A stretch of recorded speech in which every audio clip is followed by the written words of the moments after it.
பெண்களுக்குன்னு போட போகிற சட்டத்தை பெண்களே தவறாக யூஸ் பண்ணுறாங்களோன்னு ஒரு பயமும் ஒரு நடுக்கமும் ஆண்கள் மத்தியில் இப்போ எழுந்திருக்கு. அது என்னென்னு பார்த்தீங்கன்னா, கேரளா பஸ் இஷ்யூ பற்றி உங்களுக்கு நல்லாவே தெரியும். பொதுவாக பஸ்ஸில் போகிறப்போ பொண்ணுங்க மேலே சில பேர் உரசுவாங்க. கன்ஃபார்ம் சில இதுக்கு நடக்காமலாம் இருந்திருக்காது. பசங்களுக்கு எங்களுக்கே இதெல்லாம் நடந்திருக்கு. சில வானவில் பஸ்ஸில் வந்துட்டு எங்களை தடையிட்டு போனாங்க, அதெல்லாம் எங்களுக்கே நடந்திருக்கு.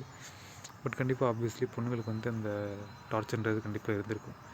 அது உண்மையாக இருக்கிற பட்சத்தில் நீங்கள் வீடியோ எடுத்து போடலாம், தப்பு இல்லை. ஆனால் நிஜமாக அவரை பார்த்தா எனக்கு அப்படிலாம் தெரியவே இல்லை. அந்த வீடியோலையும் பார்க்குறேன், அவர் உரசுற மாதிரியோ இல்லை அந்த பொண்ணுக்கிட்ட தப்பாக பிஹேவ் பண்ணுற மாதிரி எதுவுமே இல்லை. ஒரு ஃபேமஸ் ஆகிறதுக்காக போட்டாங்களா இல்லைன்னு எனக்கு தெரியாது. ஆனால் ஃபேமஸ் ஆகிறதுக்காக போட்டிருக்கான்னு சொல்லி சொல்கிறாங்க. அதனால் அவர் இறந்தும் போயிட்டார். எவ்வளோ ஒரு மோசமான ஒரு விஷயம் இல்லை? இந்த மாதிரி தப்பாக ஒரு விஷயத்த சொல்லி ஃபேமஸாகவும் ட்ரை பண்ணி அது ஒருத்தர் உயிரை எடுக்கிற அளவுக்கு போயிருக்குன்னா அந்த விஷயம் நமக்கு தேவையா? இப்போ அவர் இறந்துட்டார். இப்போ அந்த பொண்ணு என்ன பண்ண போகிறீங்க?